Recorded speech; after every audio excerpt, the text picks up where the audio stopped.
পারে জল আনতে। এখন হয়েছেটা কিনা, পথে চলতে চলতে হয়ে গেছে দুজনার দেখা, কিন্তু মাগো দেখা তো হয়েছে, কথা বলতে পারছে না। কেন পারছে না?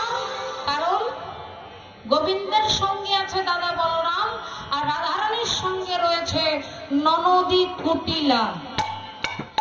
মায়েরা, ননদী কুটিলা কেমন জানেন তো? মনে মনে ভাবছেন, কারোর বাড়িতে যদি এক পিস করে থাকে তো তারাই বুঝতে পারে না। হরি বল হরি বল। সেই ননদী কুটিলার সঙ্গে রয়েছে যিনি বৃন্দাবনের কুটিলা, যার মনটা সব সময় কুটকুট কুটকুট কুটকুট কুটকুট, সেই ননদী কুটিলার সঙ্গে রয়েছে, তাই কথা বলতে পারছে না। আর ওই কথা না